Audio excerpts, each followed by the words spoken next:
परमेश्वर का धन्यवाद करते हैं उसने हमें यहाँ इकट्ठा होने का मौका दिया। और जैसे कि पास्टर जी ने बताया कि आज गुड फ्राइडे है, अच्छा शुक्रवार है। और अच्छा वो इसलिए है क्योंकि आज के दिन यीशु मसीह ने हमारे गुनाहों के लिए अपनी जान को दिया और हम बचाए गए, इसलिए अच्छा शुक्रवार है। फादर पाशी पूछेंगे तो जिसको याद रहे बता सकते हैं। यीशु मसीह ने जब क्रूस पर मरते टाइम, अपनी जान देते टाइम 7 वचन बोले थे, जिनको हम 7 गोल्डन वर्ड्स भी कह देते हैं। धन्यवाद, कुछ भी मतलब अपने उसमें कह सकते हैं। गोल्डन वर्ड जो परमेश्वर ने 7 बोले उनमें से आज 2 मैं बोलूँगी, बाकी के 5 पास्टर जी बोलेंगे। पहला जो परमेश्वर ने वचन बोला वो है लूका 23:34। अगर कोई बाइबल में से निकाल सकता है तो आप निकाल सकते हैं, नहीं तो मैं पढ़ के आगे बोलूँगी। तब यीशु ने कहा, हे पिता इन्हें क्षमा कर, क्योंकि ये जानते नहीं कि क्या कर रहे हैं। और उन्होंने चिट्ठियां डालकर उसके कपड़े बांट लिए। आमीन। सब बोलेंगे आमीन। हम यहाँ पर देखते हैं कि यीशु मसीह ने क्या बोला। जो लोग उसको क्रूस पर चढ़ा रहे थे, यीशु मसीह ने क्या बोला, हे पिता इन्हें क्षमा कर।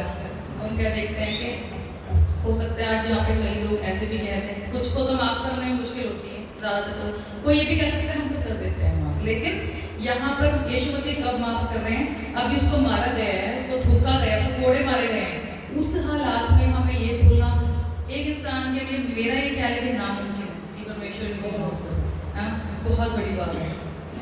उस टाइम पे परमेश्वर यीशु मसीह को कोड़े मारे गए हैं 39-40 में से एक कम, उसके ऊपर थूका गया है, उसके कपड़ों को बांट लिया गया है, उसकी बेइज्जती की गई है, उसको मजाक उड़ाया गया है।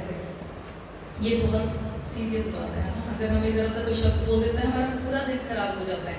लेकिन उसके साथ इतना कुछ हुआ, लेकिन फिर भी वो क्या कह रहे थे, पिता इन्हें क्षमा कर। उस समय पर जहाँ पे उसको इतना दुख दिया गया है, जहाँ पे उसको बोलना भी मुश्किल है ना, सिर्फ सांस ले रहा है। लेकिन ये इतना जरूरी वचन था उसने हमारे लिए बोला कि ये हमारी सल्वेशन के लिए, हमारे उद्धार के लिए बहुत ही जरूरी था। इसलिए यीशु मसीह ने इन शब्दों को बोला। इतने दुख के बीच में ये हमें क्या दिखाता है? उसके महान प्यार को दिखाता है। इसका महान प्यार है कि इतने सारी पूरी बातों के होते हुए भी उसने हमें माफ किया। जब हमारे परिवार में भी कोई हमारा सबसे, अगर हमारा बच्चा भी से बोलते ना कुछ बुरा, तब हम भी नाराज होते हैं, शायद थोड़े टाइम के लिए नाराज होते हैं ना।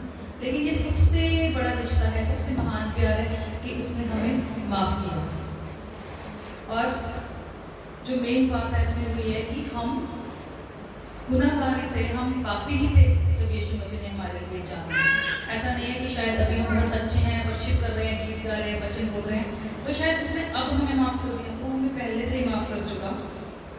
और यहाँ पर उसने हमें क्या दिखाया है, क्या सिखाया है कि कैसे हमने भी दूसरों को माफ़ करना है।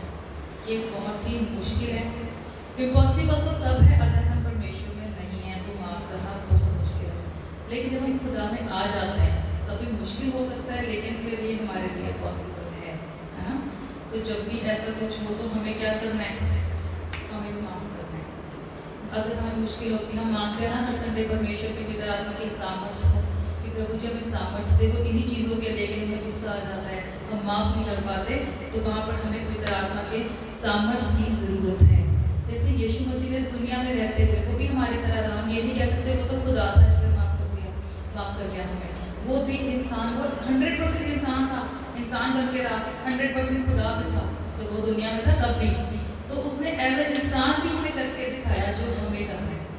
तो इसलिए अगर उसने करा तो हम भी कर सकते हैं, लेकिन कैसे? पवित्र आत्मा की सामर्थ से, उसके पवित्र आत्मा की मदद से कर सकते हैं, वरना हम ये बिल्कुल भी नहीं कर सकते। तो पहले वचन में हम ये सीखते हैं कि हमें भी ऐसे ही क्षमा करना है जैसे यीशु मसीह ने अपने गुनाहगारों को क्षमा किया। आमीन। दूसरे वचन में हम देखते हैं लूका 23 चैप्टर में 39-43 वर्सेस में, ध्यान से सुनेंगे। लूका 23 का 39 से लेकर, जो कुकर्मी वहां लटकाए गए थे उनमें से एक ने उसकी निंदा करके कहा, क्या तू मसीह नहीं? तो फिर अपने आप को और हमें बचा। इस पर दूसरे ने उसे डांट कर कहा, ये दो चोर आपस में बातचीत कर रहे हैं। एक परमेश्वर को कह रहे हैं कि क्या तू मसीह नहीं है। इस पर दूसरे ने उसे डांट कर कहा, क्या तू परमेश्वर से भी नहीं डरता? वो भी तो वही दंड पा रहा है और हम तो न्याय अनुसार दंड पा रहे हैं, क्योंकि हम अपने कामों का ठीक फल पा रहे हैं, पर इसने कोई अनुचित काम नहीं किया। तब उसने कहा, हे यीशु, एक चोर ने कहा यीशु मसीह को, हे यीशु, जब तू अपने राज्य में आए तो मेरी सुधि लेना। और यीशु ने उसे क्या कहा? यह है यीशु मसीह का दूसरा वचन जो उसने क्रूस पर कहा। उसने उससे कहा, मैं तुझसे सच कहता हूँ कि आज ही तू मेरे साथ स्वर्गलोक में होगा। आमीन। सब कहेंगे आमीन। ये एक बहुत ही प्यारा वचन है, बहुत ही प्यारा वायदा है परमेश्वर का। ये हमें क्या दिखाता है कि जो यीशु मसीह हैं वो इस दुनिया में क्यों आए थे? हमारी आत्माओं को बचाने के लिए। क्योंकि बाइबल के हिसाब से अगर व्यवस्था पर चलते तो शायद हम नहीं उसको पूरी कर पाते, शायद क्या सचमुच नहीं कर पाते। लेकिन यीशु मसीह ने हमें अपनी बड़ी कुर्बानी के द्वारा बचा लिया। इसमें हम क्या सीखते हैं कि अगर हमें लास्ट में, हम कहते हैं ना कई बार, अब तो हम बुजुर्ग हो गए, अब जाके हमने खुदा को पाया, हम लास्ट मिनट में भी बचाए जा सकते हैं। इसका मतलब ये नहीं है कि 40-50 साल जानबूझ के गुनाह कर लिए, 60-70 साल के होते तो सोचते हैं कि चलो अब हम सुधर जाते हैं ना। लेकिन इसका ये मतलब है कि जो इंसान पूरी उम्र, जो चोर था, डाकू था, पूरी उम्र गुनाह करता रहा, लेकिन उसने लास्ट मिनट में जब पहचाना कि ये परमेश्वर का पुत्र है, यीशु मसीह है, तब उसने मान लिया और उसको भी परमेश्वर यीशु मसीह ने वायदा किया कि तू मेरे साथ स्वर्गलोक में होगा। यानी कि जिस समय हमने रिपेंट कर लिया, जिस समय हमने अपने गुनाहों को मान लिया, जिस दिन आप आए खुदा, उसी समय परमेश्वर ने हमसे ये वायदा कर लिया कि हम बच गए हैं। आमीन। इसमें हम क्या देखते हैं कि यीशु मसीह के पास अधिकार है हमें उद्धार देने का। उसके अलावा कोई भी दुनिया में ऐसा नाम नहीं है जो हमें मुक्ति दे सके। सारी दुनिया किसके पीछे भाग रही है? मुक्ति चाहिए, है ना। कोई गुफाओं में जाता है, कोई कुछ कर रहा है, कोई लेट में, कोई घुटनों में। हमें कुछ नहीं करना, हमें विश्वास करना है, अपने गुनाहों को मानना, कुछ छोड़ देना है और परमेश्वर के साथ चलना है। जैसे तो कुछ भी नहीं करना, अपने घर पे बैठ के आराम से अपनी प्रेयर करनी है ना, कुछ भी मुश्किल नहीं है। सिर्फ इतना करना है कि बाइबल के वचनों के अनुसार यीशु मसीह की आज्ञाओं को मानना है। हमें हालेलुया।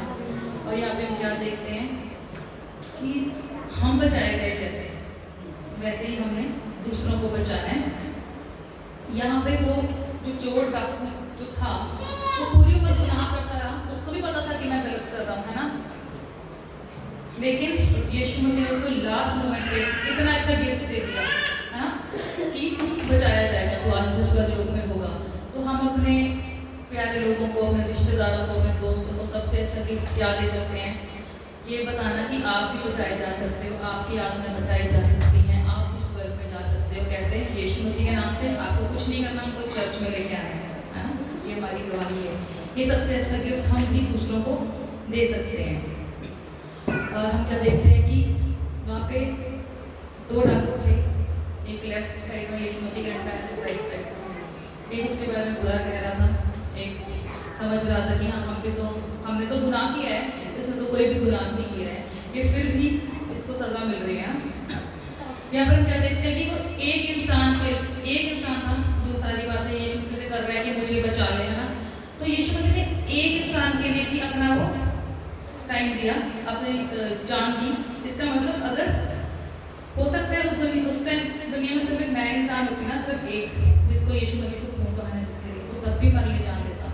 क्योंकि मैंने अक्सर देखा है कि कभी कभी ऐसा कह देते हैं कि पूरी दुनिया के लिए एक बार खून बहाया नहीं।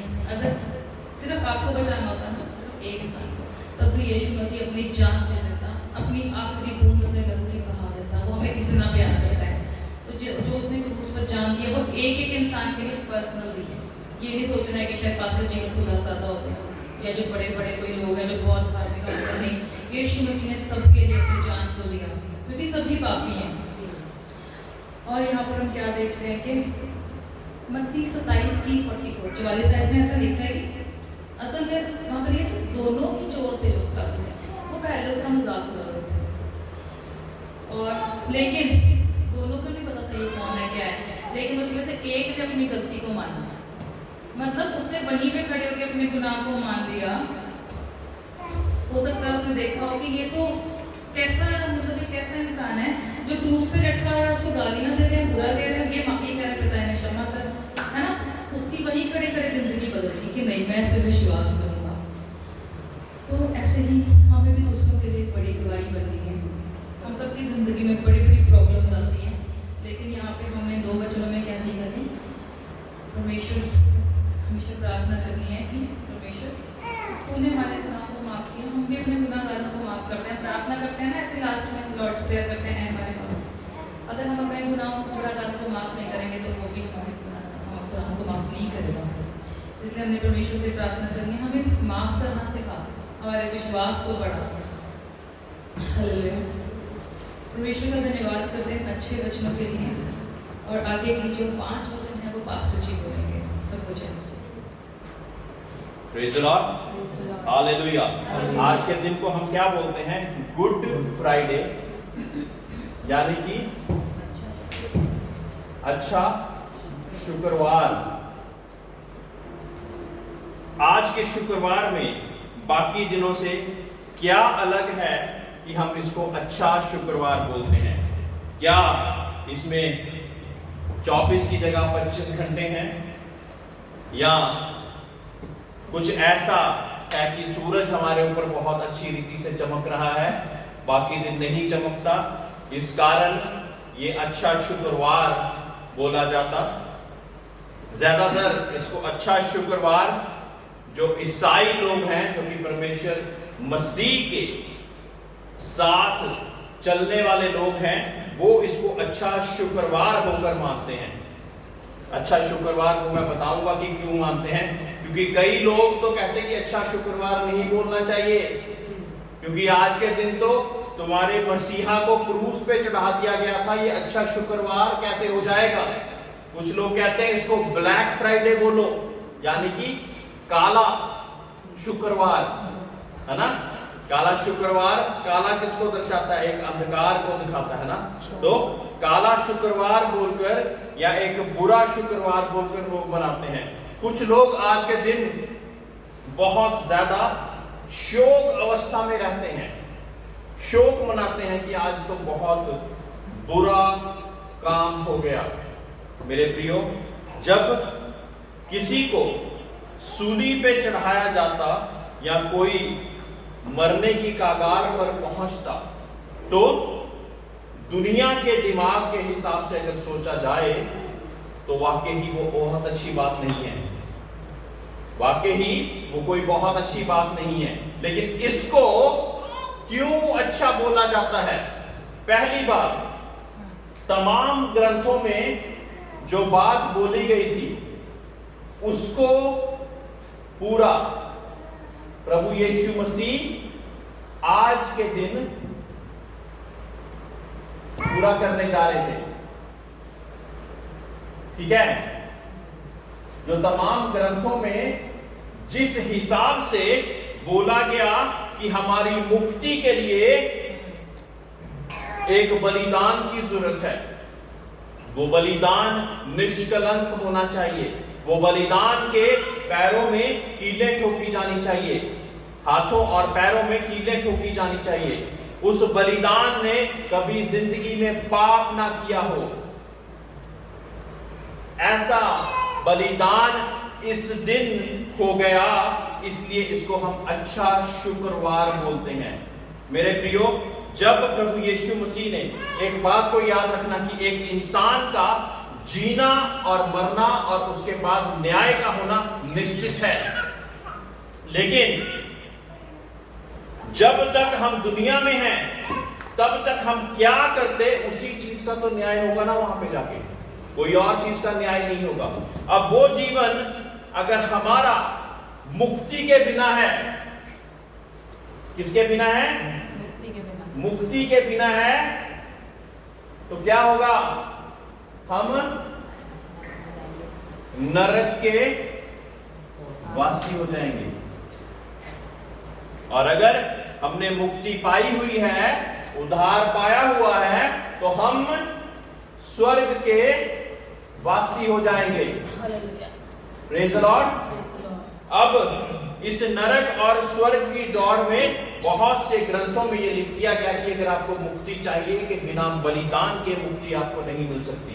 तमाम लोगों ने बलिदान भी चढ़ाने शुरू करे, कोई कबूतर का, कोई बैल का, कोई बछड़े का, कोई ऐसे ऐसे अलग अलग बलिदान कई जगह पे अभी तक चढ़ाए जा रहे हैं। लेकिन आज के दिन जिसको हम यादगार के रीति से मनाते हैं, वो एक बलिदान, सब बलिदानों को खत्म कर दिया उसके बाद। इसलिए ये अच्छा शुक्रवार कहलाया गया ना। 2-3 बातें हमने बता दी हैं, तो ऐसा ना हो कि कोई पूछे तो आपको पता ही ना लगे क्या बोला। मैं आपको और बातें बताऊंगा इसके बारे में कि अच्छा शुक्रवार किस लिए। एक तो हमारा मुक्ति का कारण, आज हमारे लिए वो रास्ता खुल गया जिस कारण मेरा मुक्ति का रास्ता खुल गया, मेरे उद्धार का रास्ता खुल गया। तमाम ग्रंथों में जो बलि के लिए लिखा गया था वो आज पूरा होने को था, इसलिए आज को अच्छा शुक्रवार बोला गया। चौथी बात, परमेश्वर के साथ इंसान का रिश्ता बागे अदन में टूट गया था। इंसान का रिश्ता केवल और केवल पाप ही के कारण टूट सकता है, कोई और वजह नहीं। क्योंकि परमेश्वर तो पवित्र है और उसके परस्तगार परमेश्वर चाहता कि रूह और सच्चाई में यानी पवित्रताई में उसकी हम तो सिताइश करें। Praise the Lord. मैं विश्वास करता हूं आप सभी लोग सरल भाषा में हर एक चीज को अच्छी रीति से समझ रहे हैं, है ना। तो हमारा जो रिलेशनशिप को क्या कहते हैं, संबंध, जो कि परमेश्वर के साथ बागे अदन में पाप के कारण टूट गया था, वो प्रभु यीशु मसीह ने दोबारा जोड़ दिया। पाप के कारण हमारा संबंध टूटा, लेकिन वो संबंध आज्ञा ना मानने के कारण टूटा। आज्ञा ना मानना पाप है। परमेश्वर की आज्ञा को ना मानना क्या है, पाप है। लेकिन प्रभु यीशु मसीह ने वो सारी आज्ञाओं को मानकर हमारे लिए बलिदान होकर एक रास्ता हमारे लिए बना दिया। हालेलुया। ताकि जब हम उस पर विश्वास करें, यूहन्ना 3:16 क्या कहता कि जितनों ने उस पर विश्वास किया वो नाश ना होंगे परंतु अनंत जीवन पाएंगे। और ये रास्ता किसने हमारे को बना के दिया, परमेश्वर खुदा ने खुद बना के दिया। परमेश्वर ने अपना इकलौता पुत्र दे दिया ताकि जो कोई उस पर विश्वास लाए वो नाश ना हो परंतु अनंत जीवन पाए।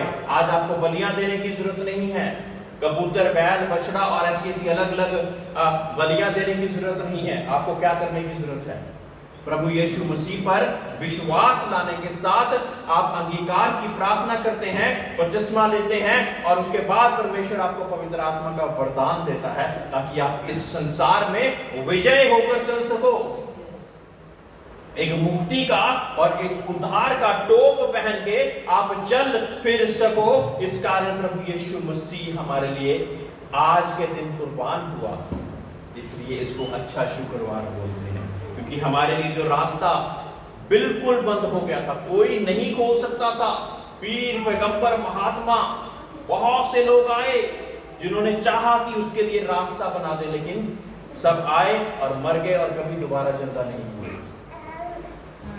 पांचवी बात इसलिए है कि उस दिन वो मर तो गया लेकिन पहले से बोल के गया था एक आशा कि तीसरे दिन में मुर्दों में से जी उठूंगा। तो जो विश्वास करने वाले हैं और जो विश्वास की कुश्ती लड़ने वाले लोग हैं, जो ये जानते हैं कि हमें प्रभु यीशु मसीह पर विश्वास करना है, वो आज के दिन शोक नहीं मनाएंगे क्योंकि वो मुर्दों में मुर्दा ही नहीं रह गया। लेकिन संडे वाले दिन, रविवार के दिन वो जी भी उठेगा, ये हमारी आशा है ना। और आज तक वो जीवित है, इस कारण हम उसको अच्छा शुक्रवार बोलते हैं। दुनिया की मौत जब दुनिया के लोगों पर आती तो वाकई ही बहुत ही बुरी और बहुत ही ज्यादा एक भयंकर बात हो जाती, क्योंकि वो उन लोगों से हम दोबारा नहीं मिल पाएंगे, पता नहीं मिल पाएंगे कि नहीं मिल पाएंगे, ऐसा हमारे दिल में आता। हम उसके साथ बातचीत नहीं कर पाएंगे, हम उसके साथ दोबारा एक पापा, एक मामा, एक भाई या बहन के रूप में हम उसके साथ नहीं मिल पाएंगे। तो इस कारण हमें दुख होगा। लेकिन प्रभु यीशु मसीह यहाँ पे क्या है, हम उसके साथ प्रार्थनाओं में बातचीत भी कर सकते हैं, हम उसके साथ प्रार्थनाओं में अपनी विनतियों को रख सकते हैं और उसकी बातों को ग्रहण कर सकते हैं। इस कारण ये अच्छा शुक्रवार, हाँ, कितनी सारी बातें बता दी हैं। इसमें से कोई भी अगर पूछे कि अच्छा शुक्रवार क्यों, क्योंकि दुनिया में बहुत सी शिक्षाएं चल रही, जैसे मैंने आपको बताया कि आज के दिन को कहते कई लोग कहीं जा रहे हैं, ये तो बड़ी शोक का दिन है, कई लोग कहीं जा रहे हैं इसको काला शुक्रवार मानो, ब्लैक फ्राइडे मानो, कई लोग कुछ और कई लोग कुछ मानी जा रहे। लेकिन बाइबल के अनुसार ये जो सारी बातें जो पूरी हुई, तो ये अच्छा ये बुरा शुक्रवार कैसे हो सकता है? हाँ, आइए हम तीसरा शब्द जो प्रभु यीशु मसीह ने कहा यूहन्ना 19 की 25 से 27, जिसके पास बाइबल है वो जरूर बाइबल को खोले। और अच्छा होता है कि जब हमारे पास बाइबल होती है तो हमने बाइबल को खोलकर उसमें से पढ़ना, ये अच्छी हैबिट है। मैं बताऊं किस लिए अच्छी हैबिट है, क्योंकि जब मैं यहाँ पे सिखाने वाला हूं तो आप उसको बाइबल के साथ मेल खिला रहे थे, ये क्या पास्टर सही बोल रहे कि नहीं बोल रहा है ना। कहीं और आप जाएंगे और सुनेंगे तो आपको पता लगेगा कि क्या ये पास्टर वही बोल रहा है कि नहीं बोल रहा है जो बाइबल में लिखा है, या कुछ और ही बोली जा रहा है। हाँ, जरूरी क्या है? जो इसके अनुसार चले। हाँ, जो इसके अनुसार नहीं वो क्या है? वो कुछ भी नहीं है। परमेश्वर के राज्य में वो कुछ भी नहीं है। तो जरूरी है कि हम परमेश्वर के अनुसार इसको, जब भी मैं बोलता कोई आयत किसलिए बोलते हैं पास्टर लोग, इसको हटा के भी उनको तो सारी आयतें याद रहती हैं, ऐसे भी बोल सकते हैं। लेकिन हर बार जब बोला जाता तो फटाफट से लोग, जो पिछली बार मीटिंग बड़ी मीटिंग हुई थी, यहाँ पे लोग बैठे थे वो भी निकाल के पढ़ रहे थे। हाँ, जो आगे बैठा वक्ता है, जो प्रॉफिट, जो भविष्यवक्ता आया है, क्या ऐसा ही लिखा है बाइबल में जो ये बोल रहा है या अपने आप से? हाँ, तो जरूरी है। तीसरा शब्द जो कहा 19 की 25 से 27 तक मैं पढ़ूंगा। अतः सैनिकों ने ऐसा ही किया। यीशु ने क्रूस के पास उसकी माता और उसकी माता की बहन क्लोपस की पत्नी मरियम और मरियम मगदलीनी खड़ी थी। मरियम मगदलीनी खड़ी थी, प्रभु यीशु मसीह की मां खड़ी थी, और क्लोपस उसकी बहन, प्रभु यीशु मसीह की बहन भी वहां पे खड़ी थी। जब यीशु ने अपनी माता और उस चेले को जिससे वह प्रेम रखता था उसके पास खड़े देखा तो अपनी माता से कहा, हे नारी, देख ये तेरा पुत्र है। तब उसने चेले से कहा, यह तेरी माता है। और उसी समय से वह चेला उसे अपने घर ले गया। मेरे प्रियो, ये जिस चेले का यहाँ पे बयान किया गया है, उस चेले को जो स्कॉलर्स हैं, जो बड़े बड़े नॉलेज रखने वाले लोग हैं, वो कहते हैं कि जो प्रभु यीशु मसीह से जो बहुत ज्यादा प्यार करता था वो चेला यूहन्ना था। तो यूहन्ना को प्रभु यीशु मसीह क्या कह रहे हैं कि देख ये तेरी माता, और इस रीति से हे नारी, देख ये तेरा पुत्र है। पहले नारी को कहा, यानी कि अपनी माता को नारी बोलते हुए कहा कि हे नारी, ये तेरा पुत्र है। और उसको चेले को क्या कहा? ये चेले, ये तेरी माता है। ये तीसरा शब्द जो परमेश्वर ने वहां पर कहा। मेरे प्रियो, एक बात को इस बीच में से सीखने को मिलती है। परमेश्वर यीशु मसीह कांटों का ताज सिर पे रखा हुआ है, पैरों पे 6-6 इंच के कील ठोके गए हैं, हाथों पे भी और पैरों पे भी, खून से लहूलुहान है। फिर भी वो जो दुनिया में उसको, जिसको माता उसको दी गई थी, उसके लिए चिंतित है। हम जब बहुत ज्यादा परेशान होते तो अपने सगे संबंधियों का बिल्कुल ख्याल नहीं करते। क्या कहते हैं कि मैं अपने आप को तो देख लूं पहले, हैं? मैं अपने आप ठीक हो जाऊंगा, फिर ही तो मैं किसी और का ख्याल कर पाऊंगा। और यहां पे एक बहुत बड़ी चीज हमको सीखने को क्या मिल रही है कि जो जिम्मेवारी प्रभु यीशु मसीह ने अपनी माता की, अपनी बहन की, दुनिया में उनको साथ साथ लेकर चलते रहे, वो जिम्मेवारी किसी ना किसी को सौंप के जा रहा है। यहां पर सौंप के जा रहा है, ताकि 6-6 इंच के कील ठोके गए हैं हाथों पे भी और पैरों पे भी, खून से लहूलुहान है। फिर भी वो जो दुनिया में उसको, जिसको माता उसको दी गई थी, उसके लिए चिंतित है। हम जब बहुत ज्यादा परेशान होते तो अपने सगे संबंधियों का बिल्कुल ख्याल नहीं करते। क्या कहते हैं कि मैं अपने आप को तो देख लूं पहले, हैं? मैं अपने आप ठीक हो जाऊंगा, फिर ही तो मैं किसी और का ख्याल कर पाऊंगा। और यहां पे एक बहुत बड़ी चीज हमको सीखने को क्या मिल रही है कि जो जिम्मेवारी प्रभु यीशु मसीह ने अपनी माता की, अपनी बहन की, दुनिया में उनको साथ साथ लेकर चलते रहे, वो जिम्मेवारी किसी ना किसी को सौंप के जा रहा है। वो जिम्मेवारी के साथ उसकी माता का और उसकी बहन का और उसके परिवार का देखभाल अच्छी रीति से कर सके।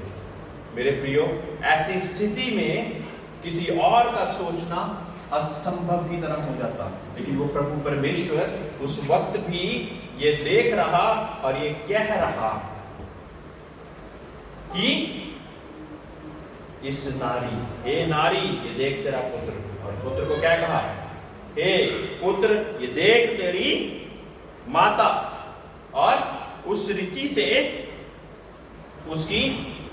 उसके बारे में केयर करने के लिए, है ना, उस पर उसकी चिंतित होकर उसकी सहायता और मदद करने के लिए। कहते हैं कि उसके बाद वो चेला उस माता को अपने घर ले गया, है ना, उसको अकेला नहीं छोड़ दिया कि हाँ भाई कहीं पे भी अब तू, तेरा बेटा चले गया, हम तुझे नहीं जानेंगे।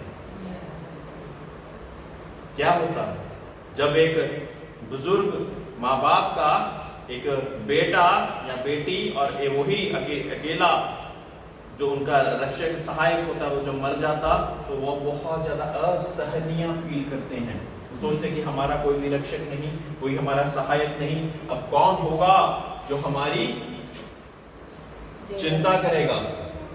अक्सर मुझे कुछ वो बातें याद आ रही कि इस समय पे ज्यादातर जो जिसकी मौत हुई होती है ना, उसके बारे में बोल बोल के क्या करें, अब हमारे कोई सहायता कौन करेगा, अब हमारे को मिलने कौन है, ऐसे बोल बोल के रो रहे होते हैं, है ना, कि अब हमारी चिंता कौन करेगा।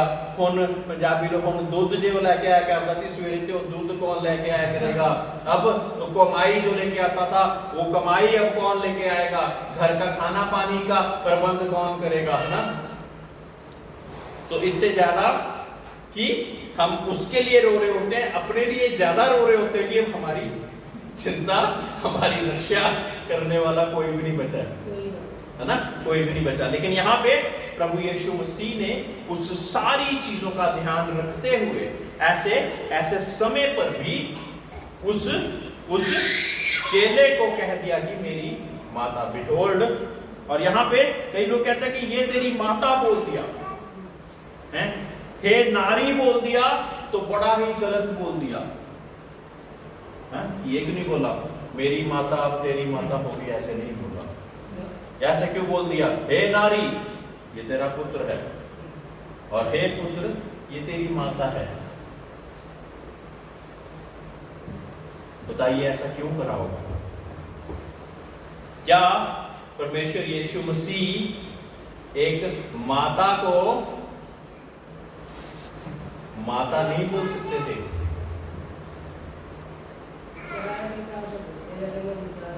हाँ,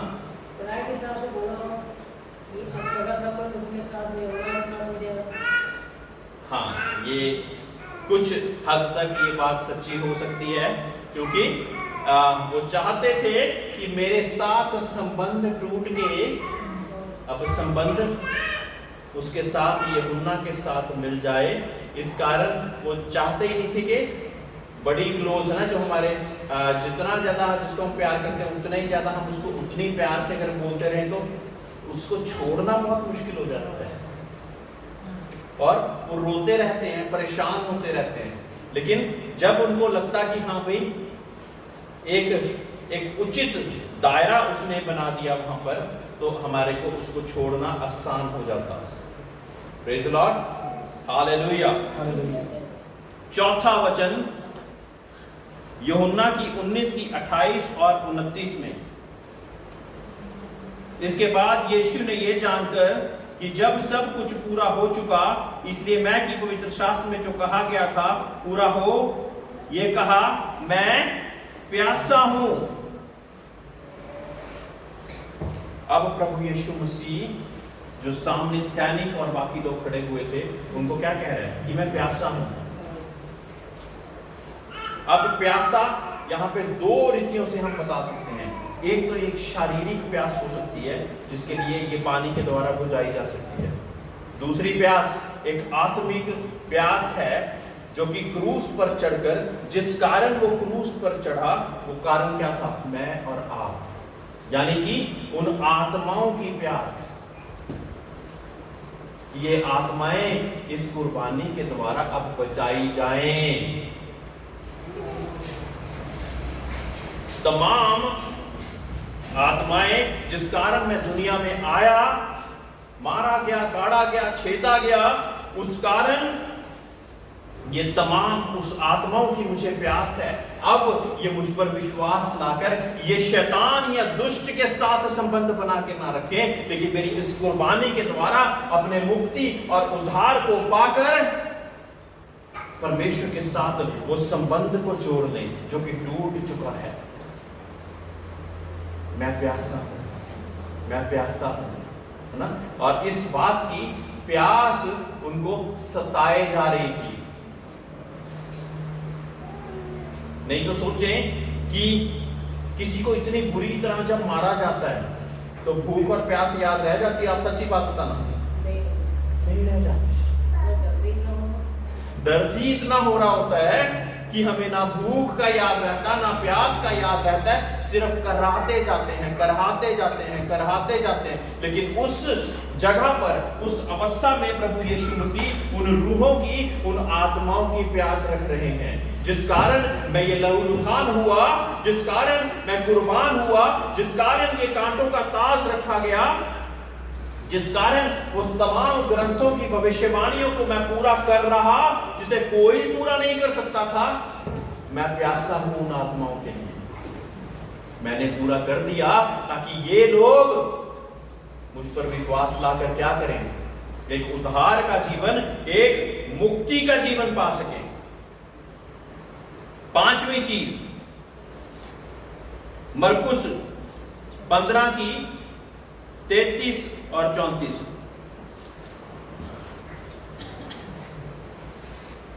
मरकुस 5वां वचन जो क्रूस पे बोला गया, मरकुस का 15 और उसकी 33 और 34।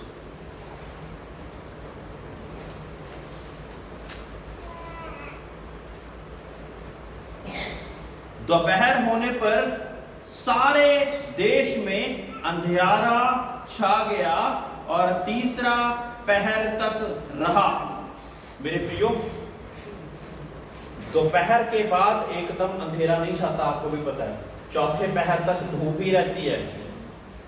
जिनको पहरों के बारे में पता है वो जानते हैं, पुराने लोग, पहला पहर, दूसरा पहर, दो पहर को हम इसलिए कहते हैं कि ये दूसरे पहर होता है ना। 12 से 3 तक चलता है दूसरा पहर, 3 से 6 तक चलता है तीसरा पहर, 6 से 9 तक चलता है चौथा पहर। ठीक है, तो अभी दोपहर के बाद 3 बजे के बाद क्या रोशनी रहती है कि अंधकार छा जाता है? लेकिन वहां पर क्योंकि प्रभु यीशु मसीह की वहां पे मृत्यु हो रही थी, क्रूस पर लटका दिया गया था, तो दोपहर होने पर सारे देश में अंधियारा छा गया और तीसरे पहर तक रहा। तीसरे पहर तक वहां पे अंधेरा ही रहा, यानी कि 3 से लेकर 6 तक अंधकार ही रहा। तीसरे पहर में यीशु ने बड़े शब्द से पुकार कर कहा, इलोई इलोई लामा शबक्तनी, जिसका अर्थ है, हे मेरे परमेश्वर, हे मेरे परमेश्वर, तूने मुझे क्यों छोड़ दिया। अब सोचिए, जिसका इकलौता पुत्र कुर्बान होने जा रहा, उसकी पूरी मर्जी के अनुसार एक एक आज्ञा का जो इंसान उल्लंघन करता रहा, उसी ने सारी आज्ञा को पूरा कर दिया। उस यीशु को, परमेश्वर यीशु मसीह को परमेश्वर ने क्यों त्याग दिया, उसकी ओर से मुंह क्यों फेर दिया?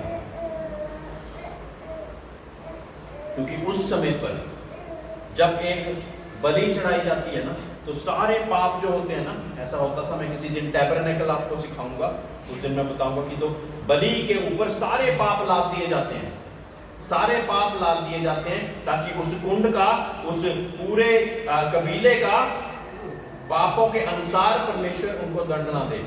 अब पूरे संसार के पाप, क्योंकि यही कुर्बानी के बाद कोई और कुर्बानी नहीं चाहिए थी, पूरे संसार के पाप किसके ऊपर डाल दिए गया? प्रभु यीशु मसीह के ऊपर, ताकि दंड मुझे नहीं, एक कुर्बानी के द्वारा प्रभु यीशु को वो दंड मिलकर मुझे उद्धार मिल जाए। और जब वो उस पाप की अवस्था में सारे पाप उस पर लाद दिए गए हैं, तो प्रभु परमेश्वर ने भी उससे चेहरा घुमा लिया, क्योंकि परमेश्वर पाप से नफरत करता है।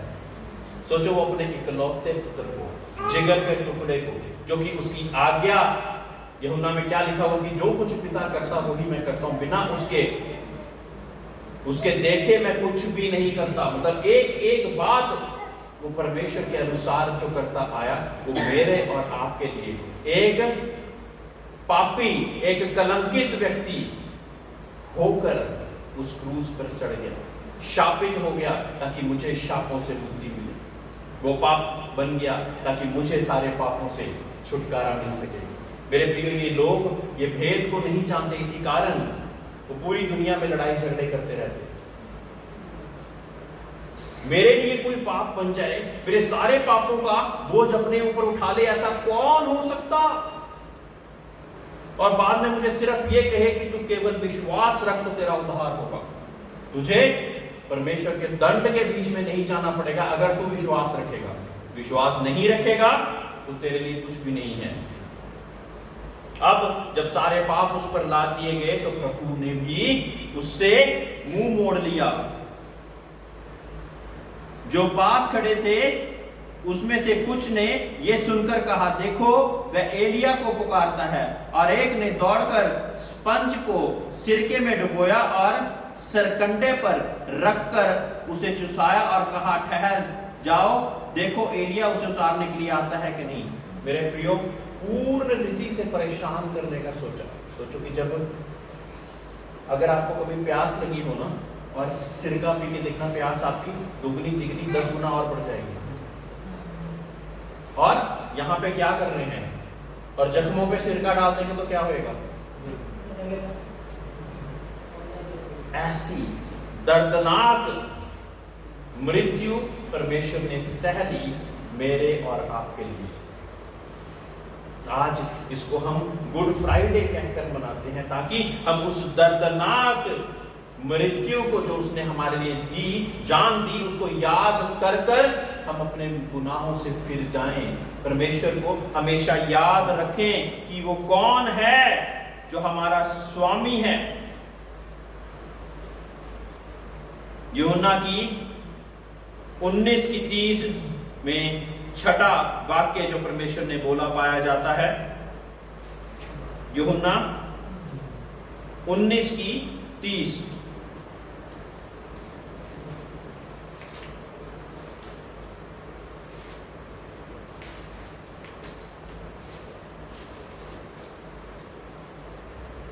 क्या लिखा है वहां पर?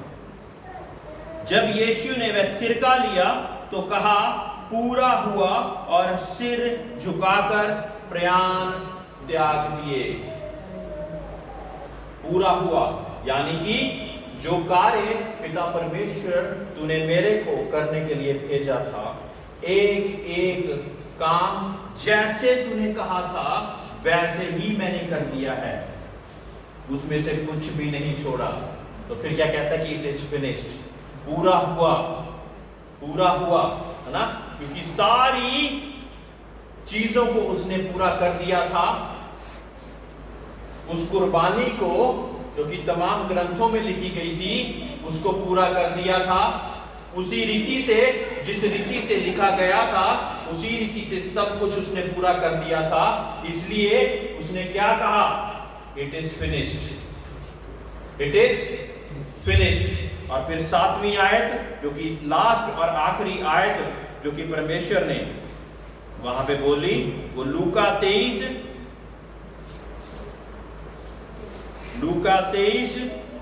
और उसकी 44 से 46 तक।